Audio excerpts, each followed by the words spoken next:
ঝালকাঠিতে সম্প্রসারিত হচ্ছে রূপালী 1 ও white gold জাতের তুলা চাষ। মাঠ ভর্তি সাদা তুলায়, বাগান থেকেই সরাসরি চলে যাচ্ছে কটন মিলে, দামও পাওয়া যাচ্ছে ভালো।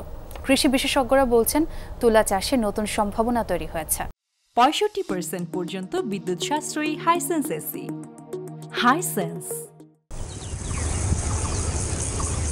ঝালকাঠির গাবখান গ্রাম 2011 সালে জেলার এই অঞ্চলে শুরু হয় তুলার চাষ। গুণগত মানের তুলার ভালো দাম পাচ্ছেন চাষিরা। আর্থিক সমৃদ্ধির আশায় বুক বেঁধেছেন অনেকেই। বিস্তৃত হচ্ছে চাষের পরিধিও, কাজে যুক্ত হয়েছে নারী ও পুরুষ। তুলার চাষ হয়েছে, আরো যাতে হয় তাতে আমরাই খুশি। এতে আমরা 5 জন লেবার খাটতে পারি, অত মহিলারা তুলা তোলে, তারা কিছু রোজ পায়। হ্যাঁ, এইটাই আমরা যথেষ্ট। আরো বেশি বেশি চাষ হোক, আমরা কাজ করতে পারবো। তুলনামূলক উঁচু জমিতে কান্দি পদ্ধতিতে আষাঢ় শ্রাবণ মাসে তুলার বীজ বপন করা হয়। এর 2 মাস পর গাছে ফুল আসে। চৈত্র মাসে তুলা সংগ্রহের কাজ শুরু করেন কৃষক। প্রতি একরে 10-15 মণ তুলা উৎপন্ন হচ্ছে। তুলাটা নিয়ে যায় চুয়াডাঙ্গায় মিলে নিয়ে দেয়। এটা দিয়ে সুতো তৈরি, এটা হলে কাপাস তুলা।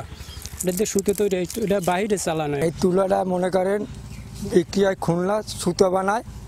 আমরা এই রোদ্দুরে তুলা বিক্রি করি মন হিসাবে। মাঠ থেকে তুলা কিনে নিয়ে যাচ্ছে মিল কর্তৃপক্ষ। বীজ আলাদা করে তুলা পাঠানো হয় বিভিন্ন কটন মিলেও।